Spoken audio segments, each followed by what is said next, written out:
찬양하라 주님께. 이게 본문을 여는 첫 문장입니다.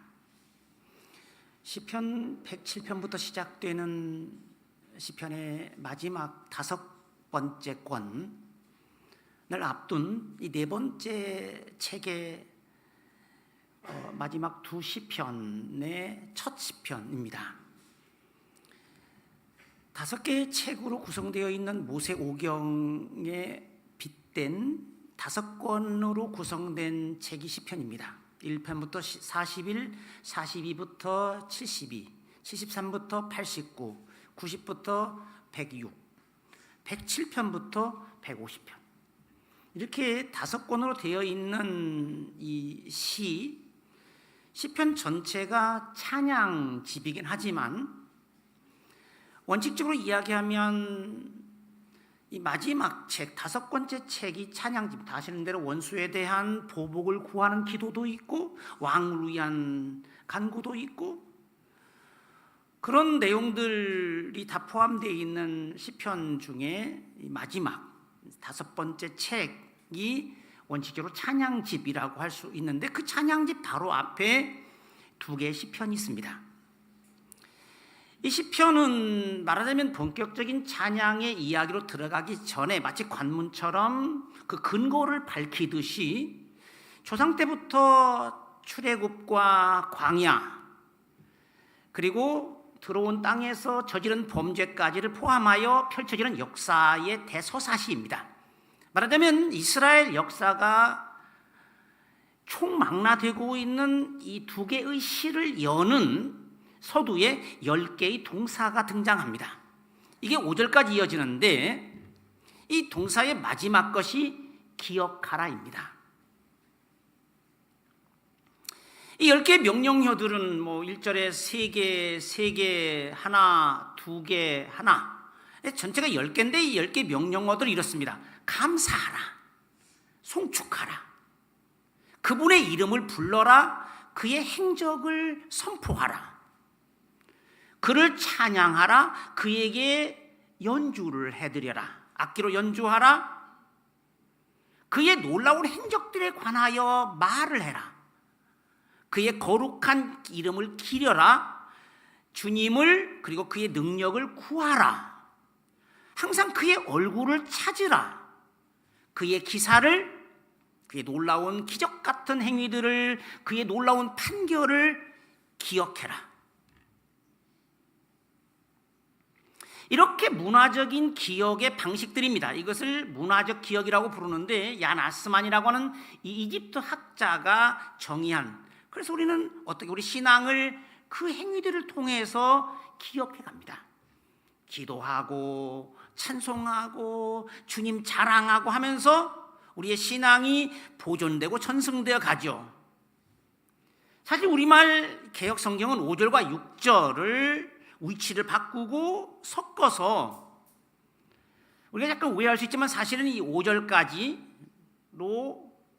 명령어들이 끝나고 6절은 이렇게 되어 있어요. 표준 세번역을 보면 이런데 그의 종 아브라함의 자손아, 그가 택하신 야곱의 자손아, 이게 6절입니다.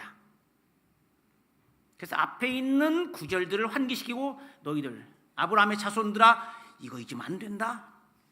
그리고 이어지죠. 성서는 기억의 책입니다. 신앙생활은 회상하는 겁니다. 회상하며 신앙이 이루어집니다.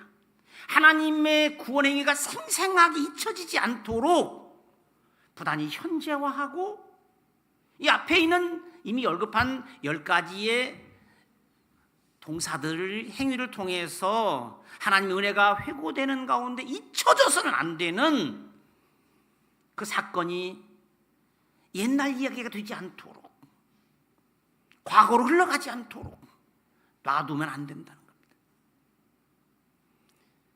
그 샘터에서 계속해서 신선한 샘물을 퍼올리는 것이죠. 사실은 시편 1편을 우리가 언젠간 또 보겠지만 시냇가에 심겨진 나무처럼 말씀을 늘 읊조리고 주야로 묵상하고 하면서 사는 거죠. 성서는 거기에 우리 자신들의 이야기가 투영되어 있는 반사 거울과 같고 우리의 삶을 이해하는 틀을 제공하고 그래서 거기서 길을 찾고 힘을 얻는, 사실 성서는 그런 구조로 되어 있습니다. 우리가 이제 구약 성서, 신약 성서라는 말 하는데 사실 옛날 이야기 같은 것이 구약 성서 같고 신약은 뭐 새 것 같은 느낌이 드는데 신약 성서 사실 2000년이 넘었습니다. 둘 다. 그래서 이건 구약은 낡고 신약은 새 것처럼 느껴지는 것 때문에 구약 성서 신학자들은 그렇게 부르기를 좋아하지 않습니다. 그래서 어떻게 히브리 성서, 헬라어 성서, 첫 번째 성서, 두 번째 성서라는 말로 부르기도 합니다. 근데 이 히브리어 성서는, 구약 성서는 세 부분으로 구성되어 있는데 어떻게 되어 있느냐? 율법서, 예언서, 성문서로 되어 있습니다. 히브리어로 토라, 니비임, 케투빔, 이게 구약 성서 이름입니다. 구약 성서 히브리 이름이 그렇습니다.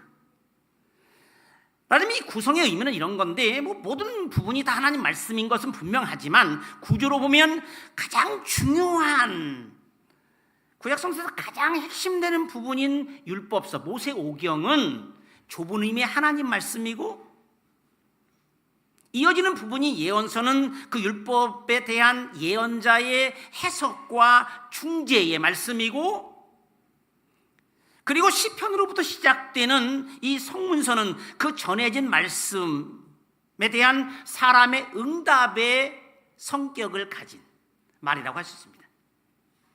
이 세 부분은 그러므로 하나의 명령으로 압축해 볼 수 있는데, 율법서는 들으라, 예언서는 돌아오라, 성문서는 찬양하라. 만약 이 히브리어로 이야기하면 들어라, 들어보셨겠지만 쉐마, 돌아오라 슈브, 찬양하라 할렐루야. 이게 구조입니다. 말하자면 각 부분의 기능과 의미가 뭐예요? 히브리 성서는 읽혀지는 하나님 말씀을 듣고 예언자를 통해 전해지는 선포에 귀를 기울이고 거기에 응답하는 예배학적 구성으로 이루어졌다는 겁니다.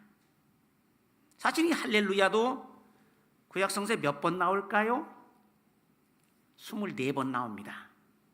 첫 번째 어딜까요? 이 시편 바로 앞에 시편 104편 35절에 처음 나옵니다.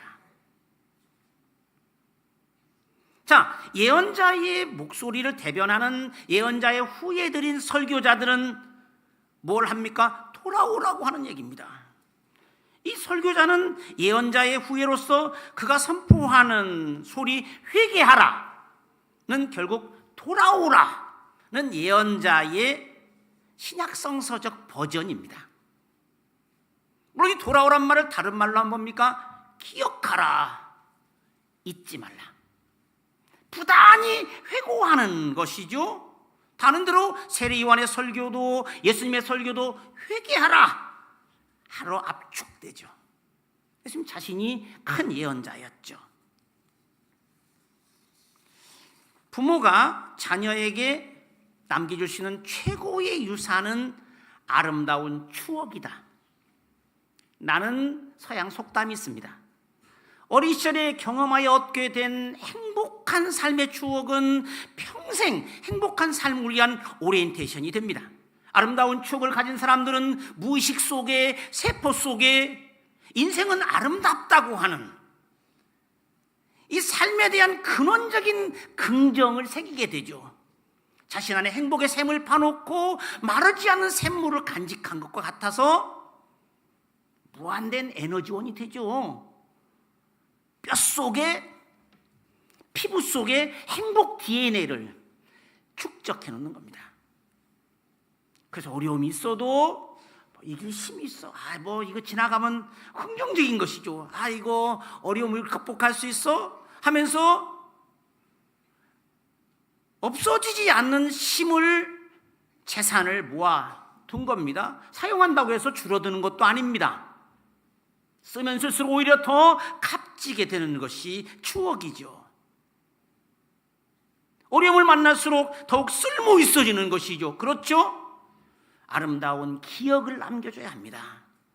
돈이라고 하는 재산이 아니라 진짜 재산을 여러분 돈 자손들에게 남겨주면 그렇게 착하던 자녀들이 우리 애들은 안 그럴 것 같았는데 재산 분쟁이 일어납니다.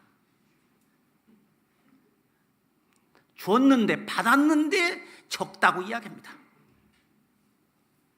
이거 위험한 일입니다.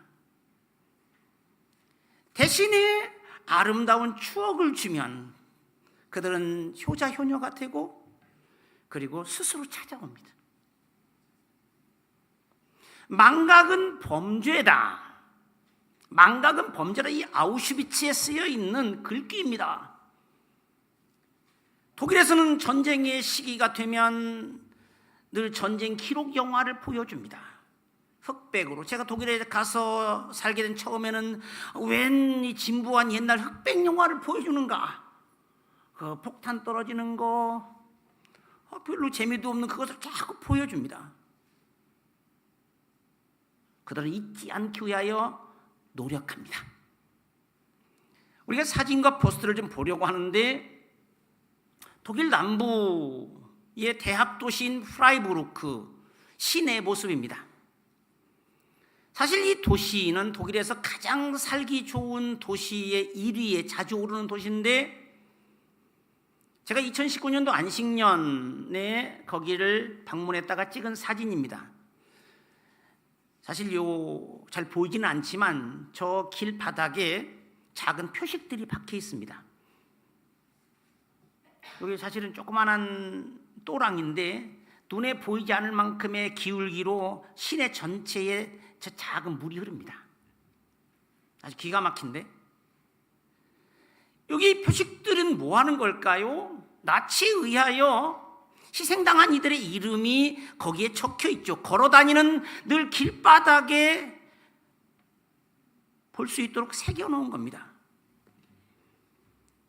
신명기 6장과 11장에는 이런 하나님 말씀을 잊어서는 안 된다. 집에도 그렇고 그러면서 뭐라고 나옵니까? 길을 갈 때도 누워있을 때도 일어날 때도 이 말씀을 늘 이 성경을 늘 들고 다녀야 하는 이유는 생각날 때마다 좀씩 읽을 수 있기 때문인데요.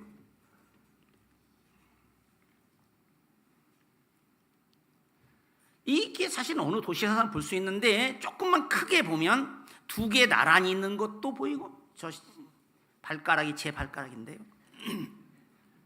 어느 정도인지 그리고 2개짜리도 있고 3개짜리도 나란히 있는 걸 볼 수 있는데 아마 이름을 보면 그들이 가족인 것을 알 수 있습니다. 물론 많은 경우도 있습니다. 5개 혹은 1개 있는 경우도 있는데 이 3개짜리 중에 하나 조금 크게 보아서 해석하면 이렇습니다. 여기에 셀마 침먼만이 살았다. 태어날 때 성이 리버스. 다 아시는 대로 결혼하여 남편의 성을 따르기 전에 본래 성이 리버스였고 1888년생이고 1940년 구어스로 불어로 얘기하면 귀르스인데 프랑스 남서부에 있는 그쪽으로 끌려갔고 1942년도에 아우슈비츠에서 살해되었다는 내용입니다. 이어지는 사진을 보면 그 도시의 초등학교 건물입니다. 그리고 그 벽에 새겨진 표식인데 학생들이 등하교 때는 물론 쉴 때 볼 수 있고 그리고 지나가는 시민들에게까지 눈에 띌 수 있도록 잘 보이는 바깥벽에 설치되어 있습니다. 그 내용은 이렇습니다. 1940년 10월 22일에 여기 헤벨 학교 마당에서 남독일에 살던 수백 명의 유대인 남성들과 유대 여성들이 체포되어 처형되기 위하여 구엇으로 끌려갔다. 그 가운데 큰 글씨는 기념하고 경종을 주기 위하여. 그리고 그 아래 세 줄짜리가 있는데 이거죠. 결코 다시는 파시즘이, 결코 다시는 민족주의가, 결코 다시는 외국인에 대한 증오가 있어서는 안 된다는 겁니다. 요즘 포스터도 보겠는데, 이 포스터는 무슨 뜻이냐면 잊혀짐에 맞서서, 잊혀짐에 저항하여 라는 뜻입니다. 여러분 다음 포스터에 보듯이, 포스터 날짜를 보면 알 수 있듯이 2025년 1월 12일부터 3월 2일까지, 이 기억은 최근까지 계속 이어지고 있습니다. Never again. 다시는 해서는 안 된다는 내용이 거기 나와 있죠. 이 기억행위라고 하는 것은 잊혀짐에 저항하는 행위죠. 이 있는 이는 참혹한 비극을 반복하게 됩니다. 왜 그렇게 많은 사고들이 일어나고 있는지, 무수한 참사를 대할 때마다 세월호와 우리가 이태원을 벌써 잊었는가 싶은 생각이 듭니다. 우린 4.19와 5.18을 벌써 잊었는가? 요즘 되어가는 걸 보면 너무나 빨리 역사를 잊어버렸고, 그래서 하나님이 그것을 다시 회상시키고 계시다는 생각이 들죠. 철학자 도울 김용옥 선생이 1월 31일 날 MBC 라디오에 출연해서 이렇게 말한 적이 있어요. 계엄 선포 소식을 듣고 우리 민족에게 이런 시련을 주시다니 하나님께 감사하게 되었다. 내란의 피의자요 탄핵 피청구인인 윤석열의 비상계엄 선포가 올바른 민주주의를 깨닫게 하는 시련이라고 하는 것입니다. 이 21세기에, 그리고 우리가 지금 매일 마주대하고 있는 현실을 달리 어떻게 이해할 수 있을까? 망각은 배반입니다. 이 신실함에 대한, 약속에 대한 배신이 망각입니다. 프랑스 철학자였던 가브리엘 마르셀은 이렇게, 망각은 신실함의 결핍이다 라고 말한 적이 있습니다. 이 배은망덕이 본질적으로 죄를 의미합니다. 용서를 받았으나, 은혜를 입었으나 은혜 입은 자로서 살지 않는 이들. 1만 달란트라고 하는, 달란트 하나가 한 33에서 36kg 되는, 1만은 셀 수 있는 게 아니죠. 그러나 나는 100데나리온을 탕감해 줄 마음이 없는, 잊은 것은 버린 것이죠. 잊지 않도록. 이것이 신명기의 키워드입니다. 잊지 않도록.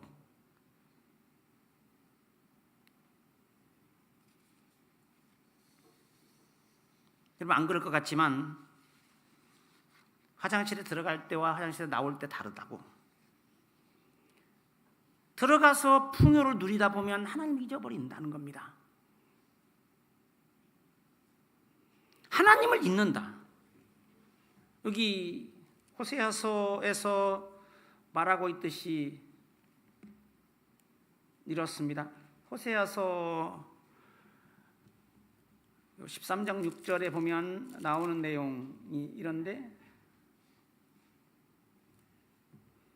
그들이 먹여준 대로 배가 불렀고 배가 부르니 그들의 마음이 교만하여 이로 말미암아 나를 잊었느니라.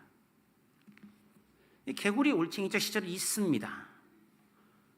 이 망각이 가진 가장 큰 문제는 무엇보다 감사를 놓친다는 거죠. 오래전 이야기지만 시골에 살다가 익산의 시내 13평짜리 13평짜리 새 아파트로 이사 왔을 때 얼마나 기뻤는지 모른다는 한 권사님 이야기를 들은 적이 있습니다.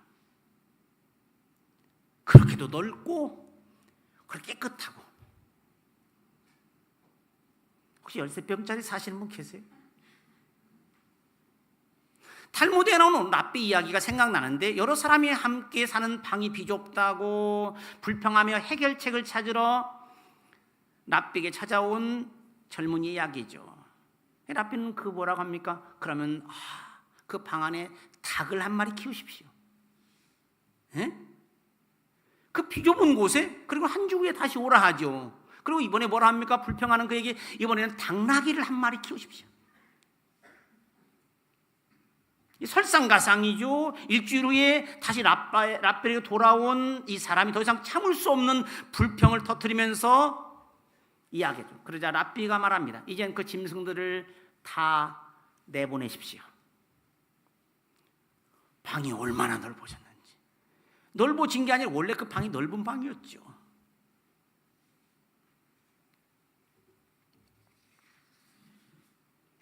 인간은 기억하기 때문에 인간으로서 풍요롭고 바르게 살죠. 죽은 자는 산자의 기억 속에 살아있다고. 부모가, 형제가 죽어도 우리의 기억 속에 살아있죠. 결혼식의 첫 시간과 신혼을 잊어버리면 행복을 놓치는 것은 물론 그것은 더 나아가 결혼에 대한 배신 행위이자 결혼을 파괴하는 겁니다. 사랑과 신실함의 의무에 대한 배신인 거죠. 사실상 죄를 짓는 것과 똑같은 잘못이죠. 그래서 저는 제가 주례하여 결혼식을 치른 분들에게 꼭 문자를 보내죠. 하나만 소개하면 젊은 전도사 두 분이 결혼을 했는데 이렇게 이름도 해도 되겠죠. 세진 전도사님과 승희 전도사님의 결혼을 진심으로 축하하며 함께 앞으로 걸어갈 앞길을 마음과 축복하며 오늘 이 시간이 믿음 안에서 허무하게 지나가지 않는 영원한 지금이 되기를. 영원한 지금, The Eternal Now라고 하는 것은 파울 트리언 신학자가 쓴 설교집의 제목입니다. 영원한 지금, 그 구원의 은혜가 과거가 낡은 것이 되지 않고 매일 신선한, 항상 행복한 그런 삶. 그래서 지속되는 처음으로서 그저 익어가고 깊어지기를. 교회 예배도 성탄절과 부활절을 비롯한 모든 절기도 다 회상하고 기억하는 절기들입니다. 주일은 작은 부활절이라고 불리는 예수 부활의 기념일입니다. 그의 부활과 함께 우리의 부활을 소망하고 천국이 없으면 어떡할까? 있다고 하는 이야기를 회고하죠. 여러분, 독일 교회는 오래 교회의 전통이 있죠. 여기에 한 예로 교회 성인식이라고 하는 견신예, 한 1년 혹은 1년 반, 어떤 2년 정도 교육을 받고 견신예를 받는데 이 견신예 기념 행사를 합니다. 25주년 되면 은 견신예, 50주년 금 견신예, 60주년 다이아몬드 견신예, 65주년 철, 70주년 은혜, 75주년 왕관 보석, 80주년 참나무, 85주년 천사 견신예를 합니다. 이미 말한 대로 성서는 기념의 책이죠. 기억의 책이죠. 믿음의 조상들이 후손들에게 남겨준 유산입니다. 이것이 좀 더 분명하고 정확하게 말하면 성서는 사실 눈물로 쓴 참회록입니다. 너희들은 그렇게 살지 말라고 조상들이 피로 쓴 부끄러움의 기록이죠. 말로 닿을 수 없는 후회와 탄식의 언어로 하나님과 자신들에 대하여 증언하는 하나님의 놀랍고도 크신 사랑과 은총에, 그러나 그 가운데서 자신들이 꺼내놓을 수 없는 고통스러운 이야기들을 남겨줬죠. 하나님의 말씀을 거역하고 제 맘대로 한, 그래서 이 아름다운 삶을 망쳐버린, 깡그리 망가뜨려버린 자신들에 대한 이야기를,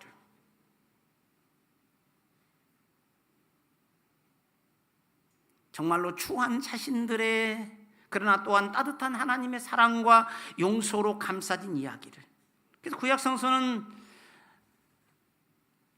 사실은 심판으로 가게 된 바벨론 포로기에 편집된, 모아진 반성의 책이죠. 유언집이죠. 소년이 온다 라든지 작별하지 않는다와 같은 작품의 화두가 된 과거가 현재를 도울 수 있는가? 죽은 자가 산 자를 구할 수 있는가? 라고 하는 한강 작가의 물음에 대한 대답입니다.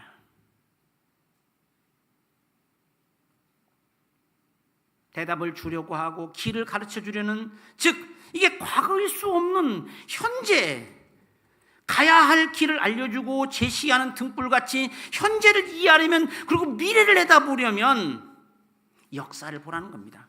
그 참혹한 인간의 죄악의, 그리고 하나님의 구원의 역사를. 오늘은 3.1절 기념주일, 이제 우리 교회 창립 기념일을 내다보고 있는 주일이죠. 다음 주일이 바로 그 주일인데 우리가 한 주 앞당겨 기념하려고 합니다.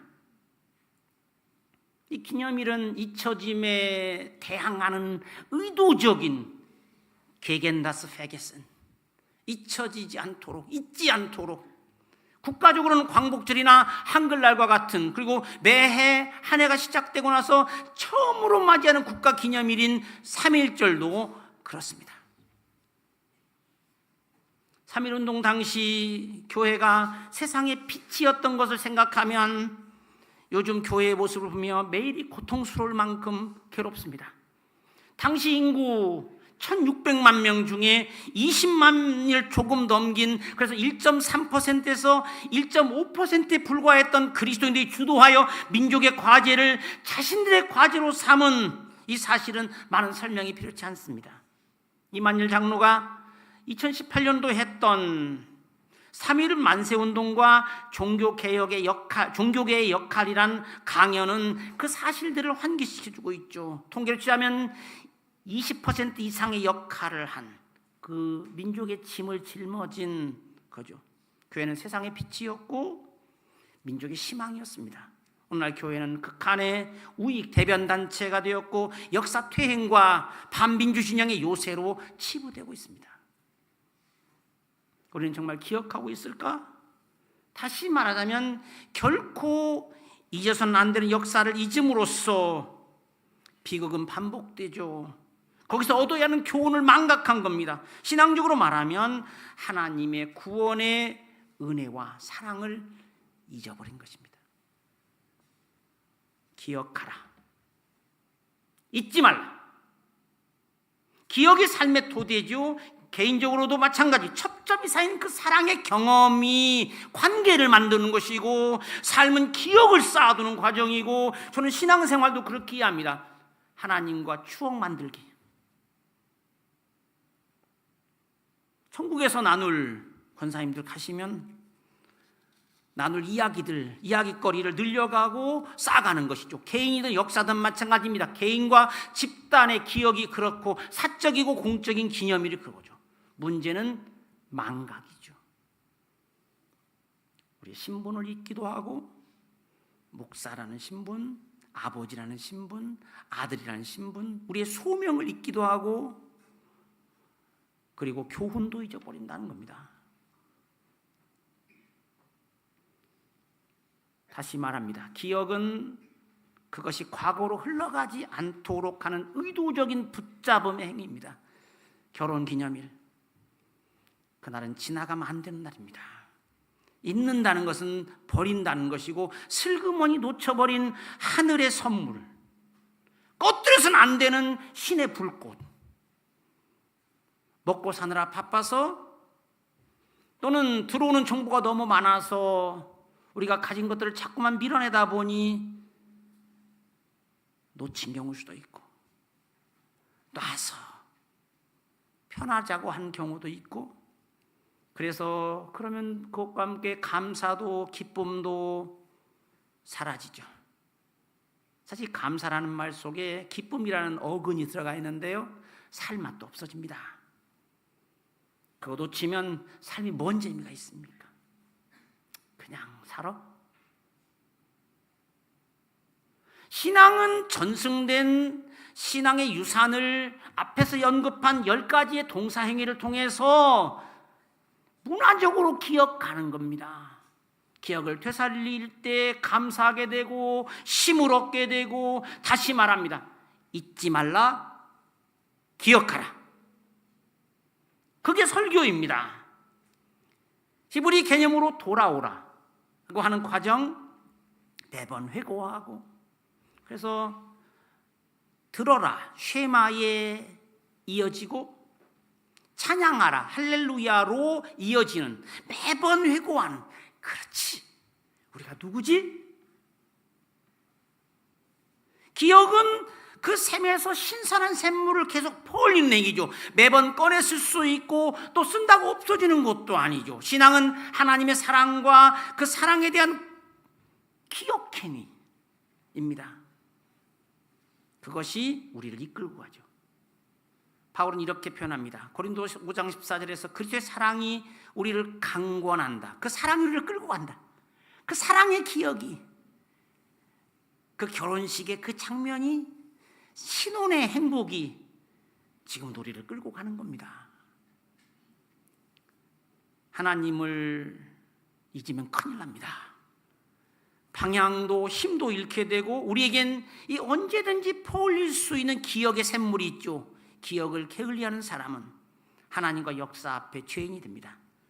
우리는 우리가 누구인지 어떻게 살아야 하는지를 잊지 않기를 주님의 이름으로 축원합니다. 하나님 아버지 감사합니다. 우리는 주님을 늘 기억합니다. 참담한 현실 속에서 주님의 놀라운 구원을 생생하게 기억하며 약화되어가는 우리의 믿음을 더욱 굳건하게 하고 우리의 소망을 더욱 뚜렷하게 합니다. 믿음의 선조들이 있고 역사의 조상들이 있고 교회의 선배들이 있었습니다. 우리의 오늘을 있게 한 이들을 주님 앞에서 기억하며 우리가 그들의 희생의 혜택을 입고 있으며 무엇보다도 주님의 신세를 지고 사는 사람들임을 잊지 않게 하여 주시옵소서. 우리 구주 예수 그리스도의 이름으로 기도하옵나이다. 아멘.